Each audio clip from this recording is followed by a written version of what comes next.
Hi, and thanks for joining us again. Kirsten Kloss here with Netcast Events. I'm here in studio with Chris Hamilton. Chris is with salestipaday.com, and today we are going to be speaking with Jed Alpert. He is the author of a mobile marketing book, and I'm going to let Chris kind of introduce Jed. But first of all, as the audience member here of this broadcast, you can ask questions, and those questions will be forwarded to Jed and his team. So feel free to ask those questions in the question form located to the top right of this broadcast. Obviously, the broadcast will probably be about a half an hour to an hour, depending on how long we want to go on. But enjoy the broadcast, and thanks very much, first of all, Chris, for joining us today, and Jed Alpert.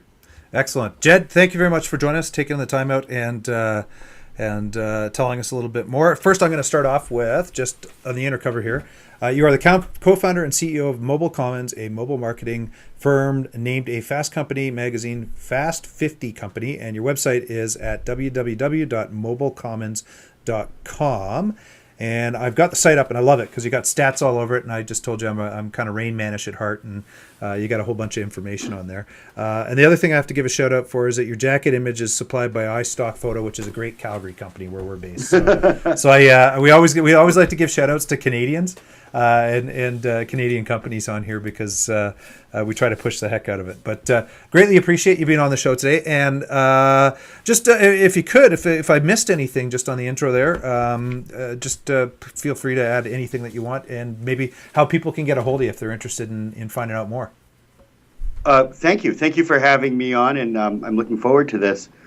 I don't think you missed anything that's terribly important. Anyone can get a hold of us through the Mobile Commons website and reach us and talk to us about how our or any mobile marketing platform might be able to help them. I should mention we're a software company, and we make our software available to businesses and organizations and all kinds of groups around the world to engage people over the mobile channel. That would include text messaging, obviously, but voice and an increasingly large mobile web, which is soon to overtake the desktop web, and how those features that a phone uses very well can be combined and tied into an overall marketing and engagement program for any firm or organization.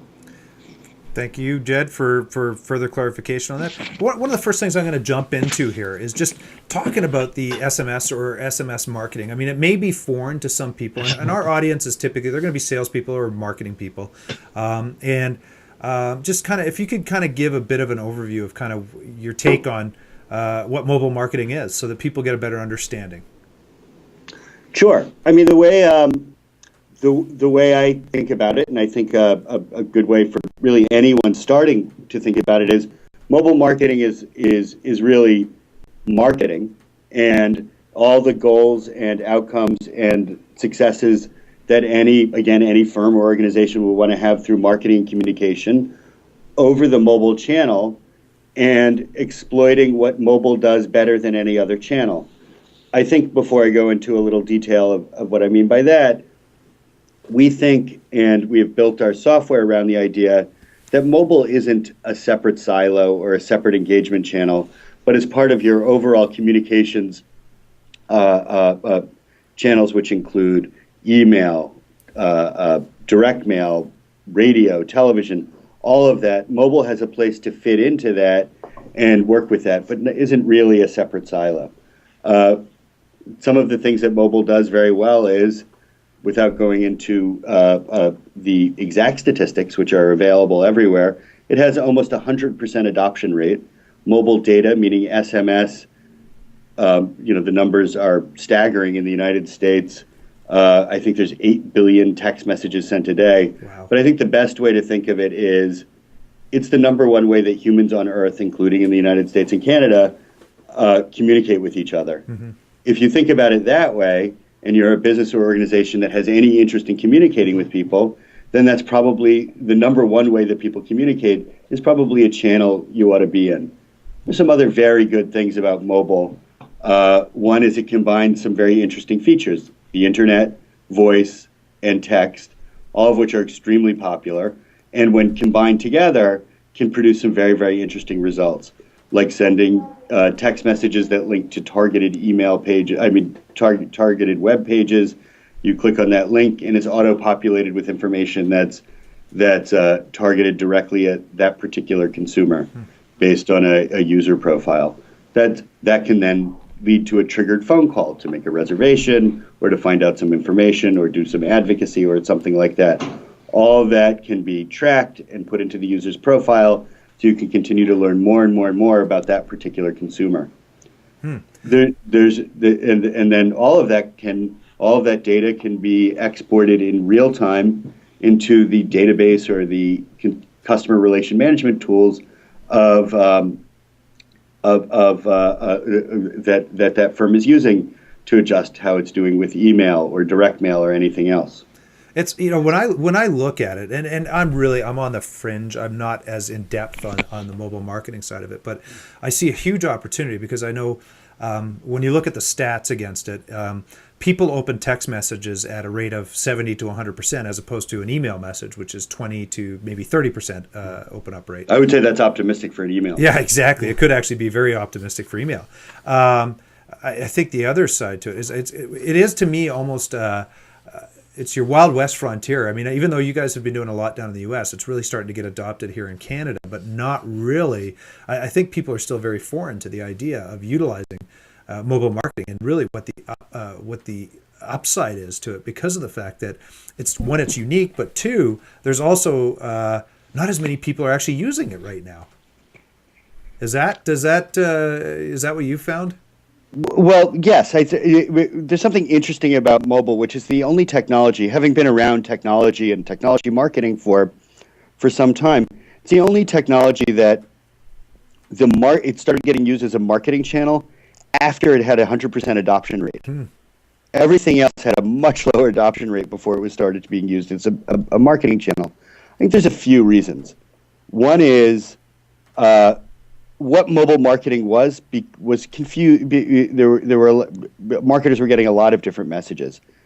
Is it an app? Is it a mobile web ad? Is it and to go back to apps, there was a lot of, when apps began to become very popular, marketers felt like, oh, what we need is an app.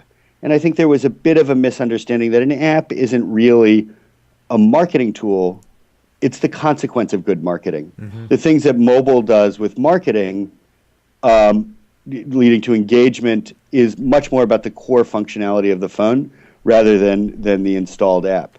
There's nothing wrong with apps, and once an app is installed, and if it's part of how someone engages with a brand, that's great. But it's not it's not really going to achieve the results of more engagement with new people that using text, voice, and mobile web would. The second thing that I think it took a little while to kind of get through to marketers is that mobile is not a standalone channel. For the most part, except with respect to search and viral communications like Telefriend, people learn about a mobile program on a media other than a mobile phone, whether it's a radio ad, a print ad, live event, or something like that. They're responding to a message for mobile engagement to be on a medium other than mobile. So in the traditional media, and in a way, it makes traditional media interactive and measurable and engaging. And I think that's something that just sort of took a little while for adoption. It's taken I think all of North America a little bit longer to adopt mobile marketing, but we're seeing it come in very, very quickly, and in areas that are very interesting, like around healthcare, pharma, and lots of things like that. Not to mention government services, and as I said, healthcare services, not just healthcare marketing, and other kinds of essential communications, as well as marketing engagement and couponing.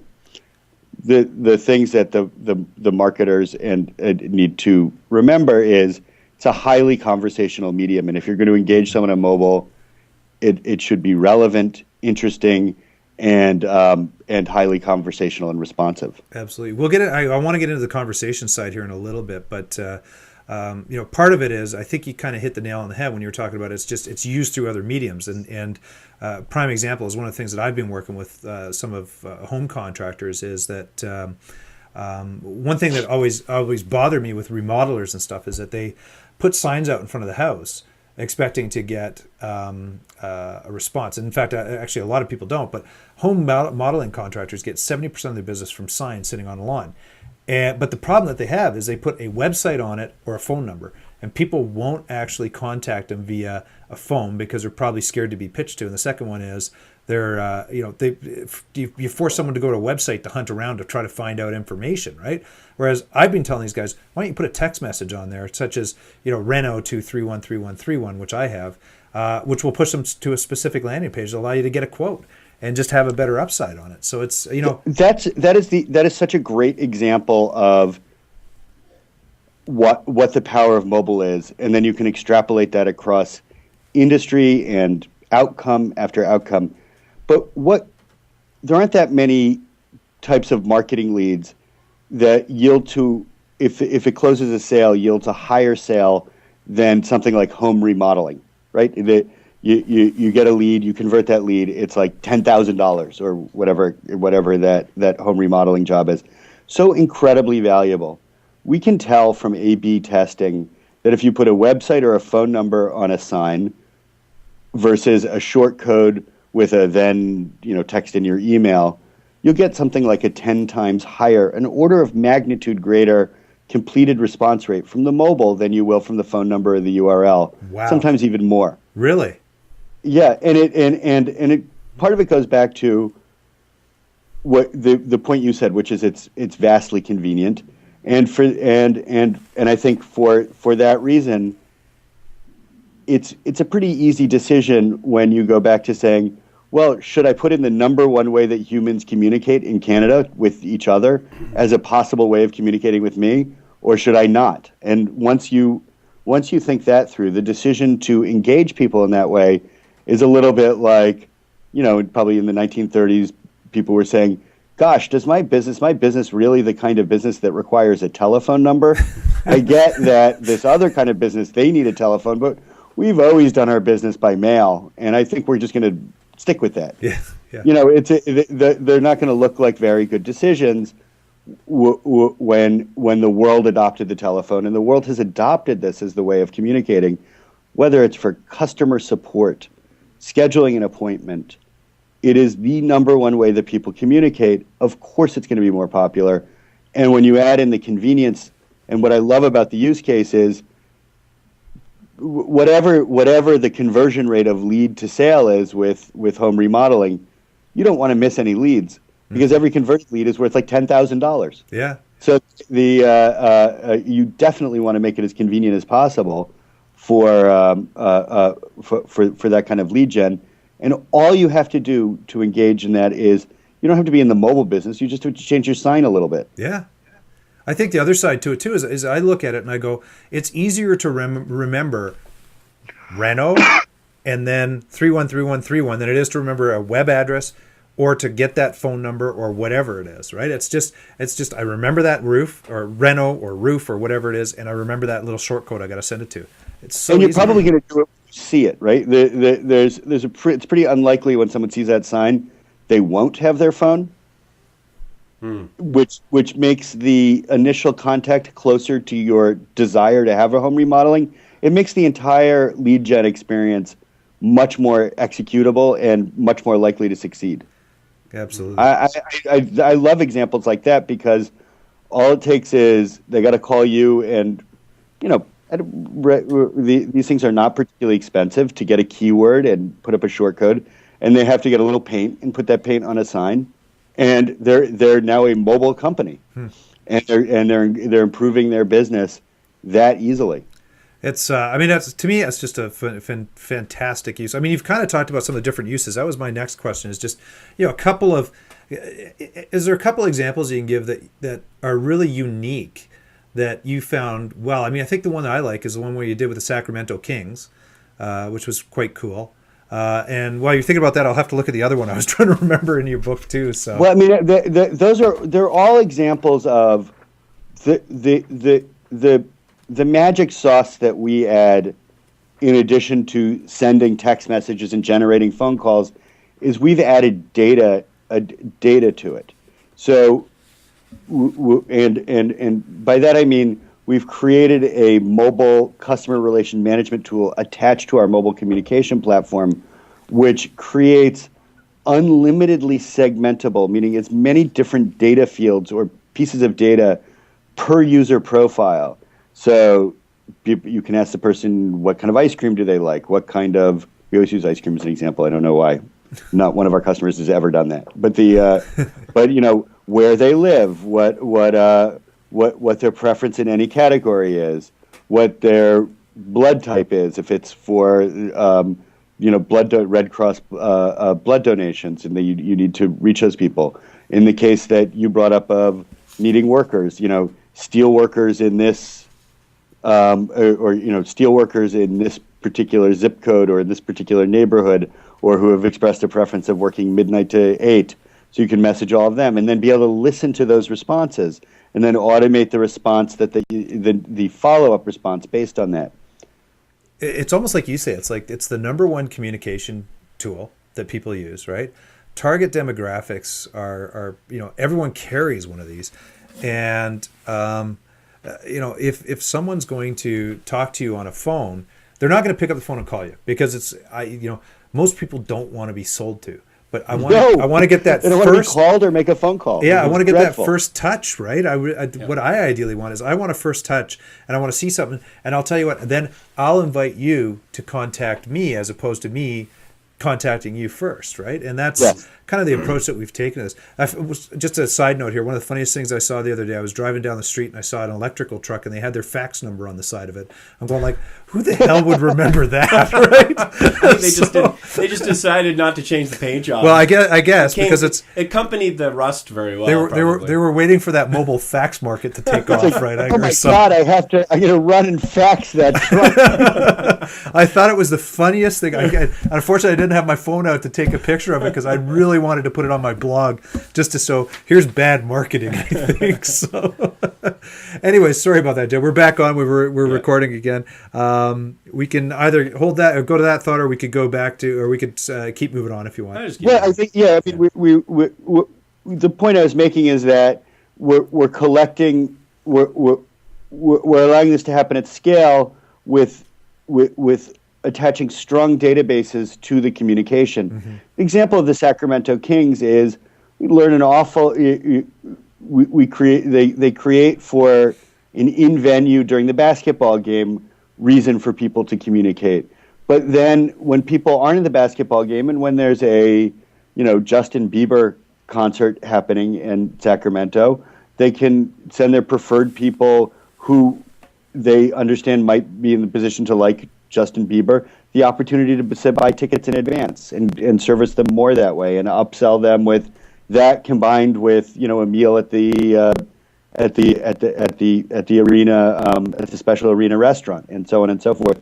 And what they find is that when they communicate conversationally with their customers who have, and this is critical, opted in to receive messaging and so have requested to be a part of this conversation, which we were discussing earlier, which is this is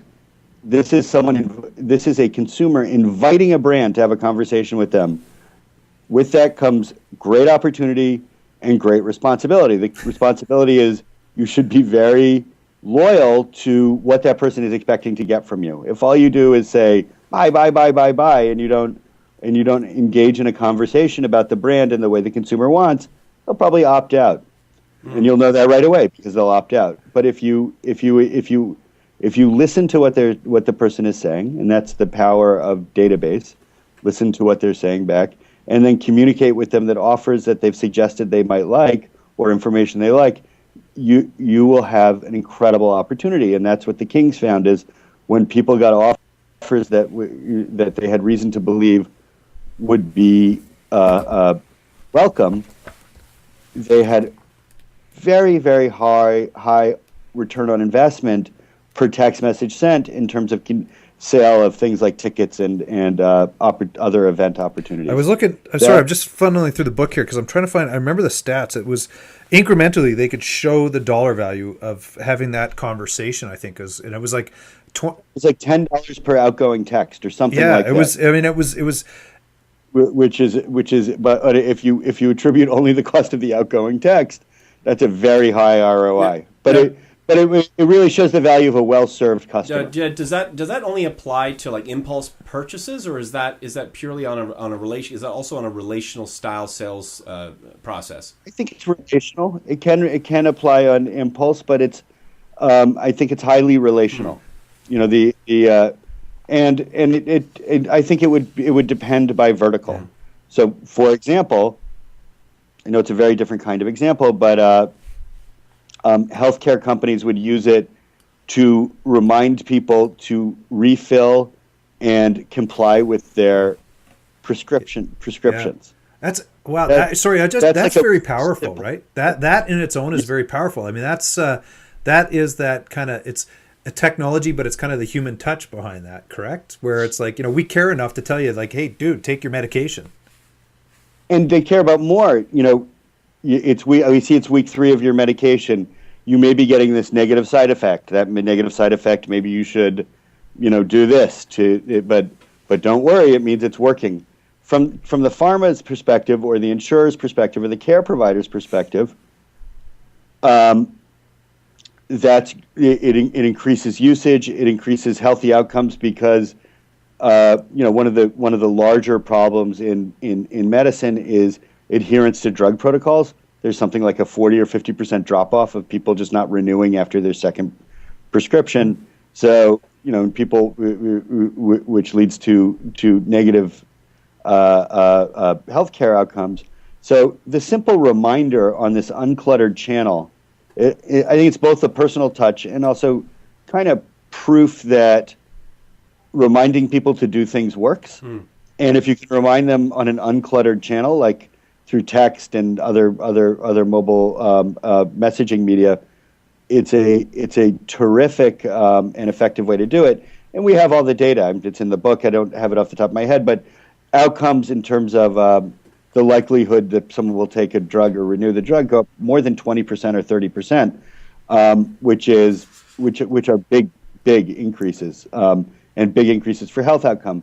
This works for behavior change. It works for couponing for consumer goods. And the important thing is making sure the right message goes to the right person. This person wants their message at 3:00 in the afternoon. The other part is it can be conversational. You can request that someone confirm that they've taken their medication, or text in what their blood pressure is for a longer conversation. And that conversation can go on for a long time, and it can incorporate mobile web, just like the way people use their phones. It can incorporate mobile web when it makes sense, or it can trigger a phone call when it makes sense. Yeah, Kirsten has a quick question here from someone. Yeah, and so here's a very good point. Can you actually compare text to push notifications? Push meaning like in-app push notification? You could. What is? I think they're probably going to have a similar response rate. The difference is that, and we would definitely message to in-app, which is app adoption is always a fraction of a percent of what messaging adoption is. So it's not that one is preferable over the other. It's that you get a very much smaller group of people if you had to focus on one, you would get a much smaller group of people in app than you would by text. I think for the consumer, the experience is very similar once the message is triggered, but it's not. And when I say smaller percentage, every phone effectively is text enabled, and almost everybody uses text. The largest app has in the low single percentage adoption for in-app communication. So going to my point earlier, it's really about app adoption and whether an app is really a marketing tool or the consequence of great marketing. And so, what's going to happen when the masses start to show up here? What's going to are there some protections when it comes to spam? I mean, I guess there's a window of opportunity here for those that get in early. But how is this going to play out in your? If you can put a crystal ball in front of us, it'll be a while until, if ever. Let me back up. There's a lot of technical reasons why spam, while a minor problem, won't be a significant problem. Mostly because from through the CTIAs, which are the industry trade groups for the carriers in Canada and the United States, there's a very tight control over the shortcode system, which is considered the proper way for enterprises to message people over their mobile phones. In that the opt-in process is strictly enforced, which is good, meaning that the only way for me to send you a message is that you have to really affirmatively and clearly ask for it.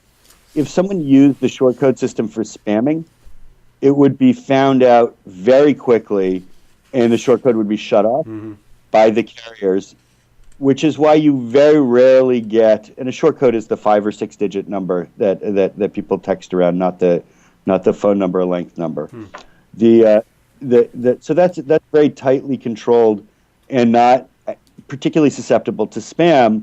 And companies that work legitimately, like ours, the ASPs that work with the brands and organizations, have built software that enforces the opt-in. Enforces the opt-in process very, very, very clearly. You probably get spam from time to time from 10-digit phone numbers that look like regular phone numbers, and that's an increasing problem, but not a big one, and something that should get cracked down on. In the United States, the spam problem is I think being dealt with. The potential spam problem, because there isn't really one now, is being dealt with pretty well, and I think it'll be a long time until that happens. Is it maybe opt out of mobile programs, and it should. Is it maybe that it's tougher to go get a new phone than it is to get an email address or a new phone number or a text code? It's that the gateways into the carrier system are defined, and the carriers can control what gets in and out of their networks. Yeah. So if they see from 313131 that spam is going out, they'll shut it down even before they call the owner of 313131. I gotcha. Hey, I had a question actually from my buddy who just sold his company. He was asking what marketing programs are most effective for clients that don't use couponing for client acquisition. What have you found that works very well? Well, are these? Well, first of all, congratulations to him for selling the company. But it depends what the outcome, the brand or what they want, what they're looking for. I mean, couponing, like anything else, is a way to get people in store or to purchase it. I mean, the outcome is obvious. The outcome, you may want to just get someone some general information about your product. You may want to get what we find a lot is the email and mobile channels work together very smoothly and very nicely. So among the very first things a number of our customers ask for after someone opts in is their email address and zip code. That then goes into the database, and then they're emailed something, maybe a brochure or something like that, that's more appropriate for email than for text messaging. This is an example of the kind of the kind of thing that people have found it to be extremely effective. But then I would look to the specific outcomes that brand is looking for to answer that question. But by getting someone's zip code or location and their email, it opens up the two. You then know their location for the relevance of the information you're sending, and it opens up two forms of highly permissioned communication. But when you text someone and say, go open your email, we have something special for you, they're many, many, many times more likely to open that email and take that call to action in the email than if you didn't combine the text and email. We have a lot of data on that. It's very interesting. You had a stat on your website that was talks about the call to action. Now that you've brought that up, which is a strong call to action in a text message. You got a response rate of about 325% greater than just in an email. I think it's a low number. I think that went to a TV ad that we did, that our customer did some very, very detailed. This was a couple of years ago. Some very, very detailed analysis on calls to action. So TV ad says having a contest email, having a contest call, having a contest text to join the contest. In order to fully register for the contest, they needed your email and some other information. Based on just sort of A/B testing, full completion of getting email and that other information was 325% or 3.25 times higher using mobile to collect the email address, to collect the other information, probably zip code and maybe name, than any other channel, based on this contest that the Shed Aquarium, I think in that case, which is the largest tourist attraction in Chicago, as far as I know, was getting from their TV ads. But we have seen that be as much as 10 or 15 times higher, depending on what the objectives of the advertiser are. Those are phenomenal rates. I guess if I were a chief marketing officer of a company, I'd be all over that stuff. Well, that's certainly our argument to chief marketing officers of companies, and I think that we're going through a period. I just want to repeat what I think the threshold point is. It's the number one way that people communicate. You should probably be in that channel, whether you're doing real-time chat. So we integrate with call center technology software that allows people to use text messaging for customer support, healthcare information, that kind of thing, in the same way if you were calling in. Mm-hmm.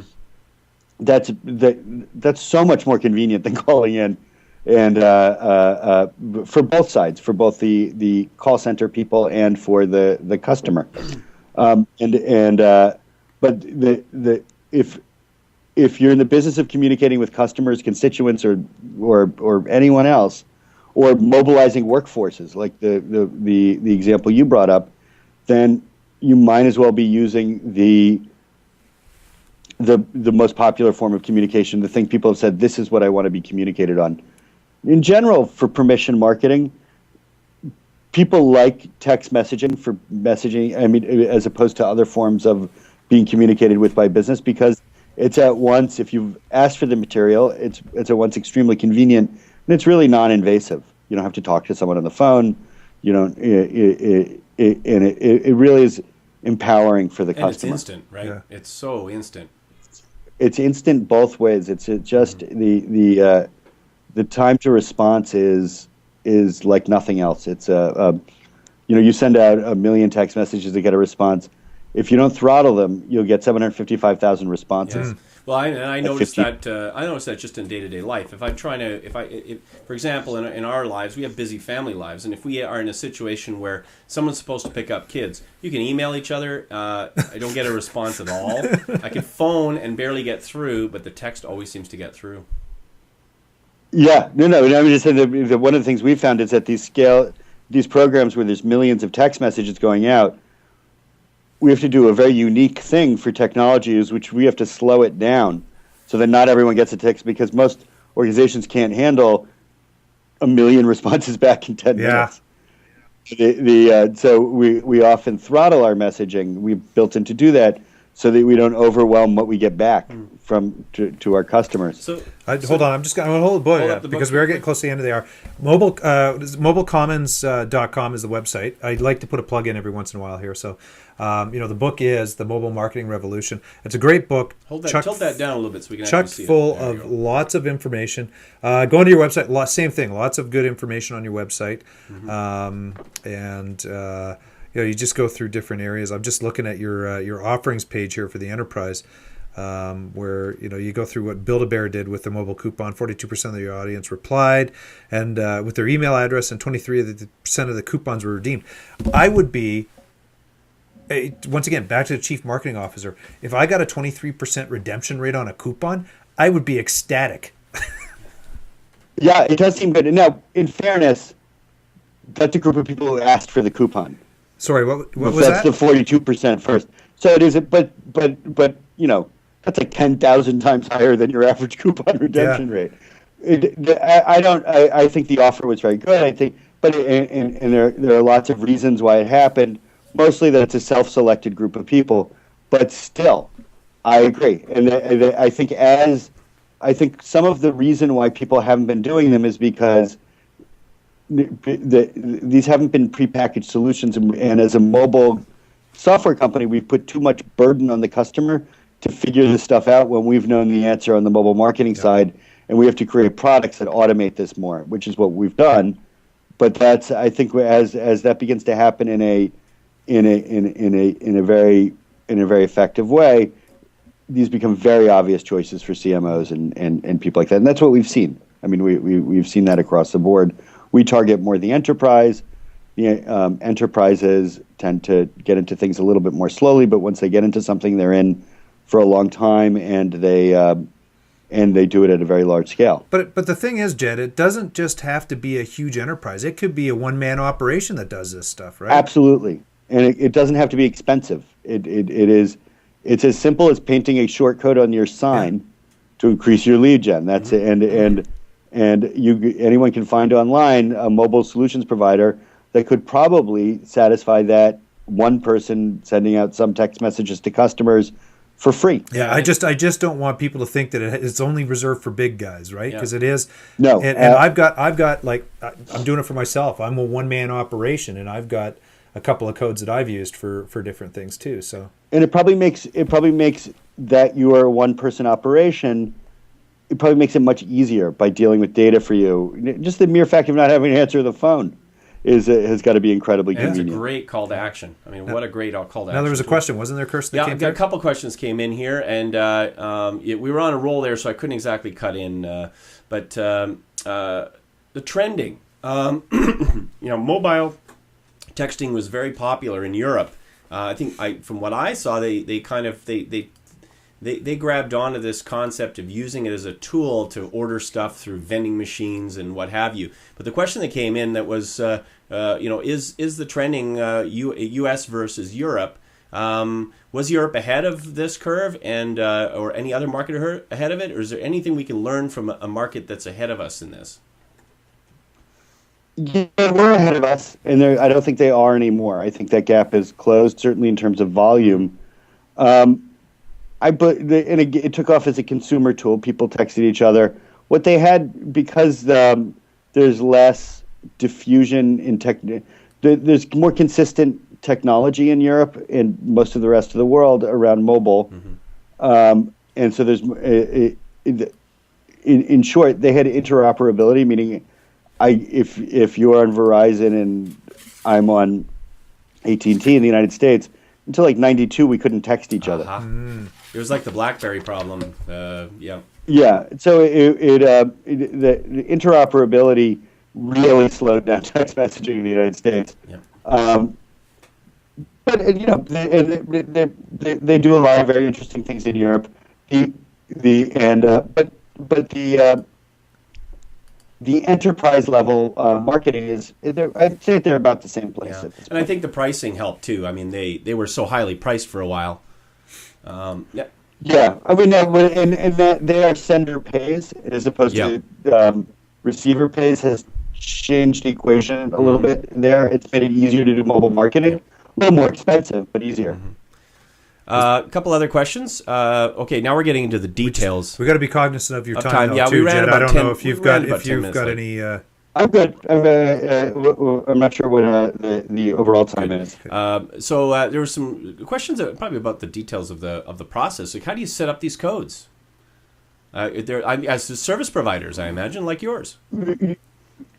Yeah, I mean, how does someone get a short code? Yeah, I think that's the question. A short code is like a very expensive URL. It's controlled, and it's not what the ASPs charge or someone like what we charge. To rent them costs between $500 and $1,000 a month in the United States. Comparable, I don't remember what the exact numbers are in Canada, but they're comparable. It's very close in Canada, actually. Yeah. Yeah, and it's administered by the CTIA in Canada and the CTIA in the United States. In the United States, there's more tolerance of using something called shared shortcodes, so smaller organizations can share shortcodes. I think that's permitted in Canada, slightly less, probably with some more restrictions. Which is so particularly for small businesses, it's just much easier to go to an ASP and rather than get your own shortcode or try and do that, because they can defray the costs over a large number of customers and do things in a pre-organized way, like collect leads and that kind of thing. But our business, I should say, is very much geared towards the enterprise. So if you're Nike or someone like that, you're going to want your own shortcode and sort of administer those at a large level. But there's no inherent reason why a small business needs its own one, and it shouldn't share it. I have one other question here, and it relates back to when we were talking about push notifications. I think it's how are there examples of companies that are using text messaging in order to push an app? Yes, and it's one of the best ways to push an app, which is, and as I brought up before, I think of an app as a consequence of good marketing, and mobile engagement as good marketing. So as a brand is engaging with someone, one of the things they can do through the mobile channel, particularly SMS, is say, hey, you've been engaging with us, why don't you take the app now? And it works extremely well. We even have a little tool that identifies what kind of phone the person has, so we just send them to the right app store or however that would work, so that all that can happen on an automated basis. But it works out as a very, very effective way if the call to action is correct for pushing apps into customers' phones. Well, I think that was all the questions we had, wasn't it, Kirsten? For now, I mean, if you have more questions, we'll forward those on, obviously. Question, obviously, regarding the web address, mobilecommons.com. You want to check that out after the broadcast. Is it mobile or mobile? Oh, potato. We're a national company, so we accept both pronunciations. We were trying to do the Queen's English up here in Canada, I think. We forgot to throw an A in. I'll accept either answer. I'm holding the book up again. It's a great read, chock full of great information. The unfortunate part was we did get into it a bit, but the one-to-one conversation, which I found fascinating, which is really does wrap the marketing around this thing, and perhaps some future time down the road we could have you back on and we could talk a little bit more about that sort of stuff. Thank you. I recommend that people buy multiple copies of the book. In fact, actually, I double that. I recommend that they buy multiple copies, and on top of it, they give it away as a great gift. And if you are a chief marketing officer watching this at all, if you're not getting on this, and by the way, so go to Mobile Commons. You've got what can appear from the site is a great offering that you can help people out with. And I'm putting your sales plug in for you, Jed. Where is that, Chris? Is that the one right on the front page? And no, actually, if you go through, they've got the healthcare, they've got the enterprise. I'm just going solutions, mobile. We have a lot of. If you go to the blog and you kind of scroll through, it's use case after use case after use case of all different sizes of organizations, not just using our platform. But I think you can get a great sense of how people are using mobile. Yeah. And we have a great team of account managers. We people are certainly there to answer questions and see whether it's right, and if whether what we do is right, or if mobile in general is right for what your objectives are. And I think one of the things we do well, the book does well, and is figure out how mobile can line up with what your organization's objectives are. Mm-hmm. And the kinds of outcomes that someone is looking for very specifically. Hey, one quick question. I'm just thinking about it right now. Is have you ever used this with reminders for doctor appointments or dentist appointments? Yes, it's a great use case, and at in the public health community as well. What kind of I've seen rates as upwards 20-30% of missed appointments for so, like dentists is what I've seen. I'd probably be very similar for doctors, I would think. What kind of results have you potentially seen out there? I mean, the results come in two categories. One is it improves the attendance by. These aren't just our. I don't think we've done enough to have a super reliable sample size, but across the board in the industry, and it's what we've seen in our use cases. Somewhere between 10 and 30% increased appointment adherence. But it does another thing, which is almost equally important, which is people will tell you that they're not going to come. Well, and you get to reschedule, right? And that has a very power. Because a big problem, people just not showing up and not canceling. Yeah, and not canceling and never showing up again because they're too embarrassed to face the people about the fact that they missed out. Yeah. I think that's we actually haven't worked with dentists, but with doctors. But I think that embarrassment factor was reading is particularly true with dentists, where people just like forget it. I'm never going to dentist again. I'm ashamed. Excellent, gotcha. Well, we're at the top of the hour, a little bit past. I'm holding the book up again. Buy multiple copies, as according to Jed and myself. We are recommending that. And Jed, is there a phone number anyone can get yet? Is there a text code that anyone can get you at? Yes, they can text info to 877-877 or hello to 877-877, even better.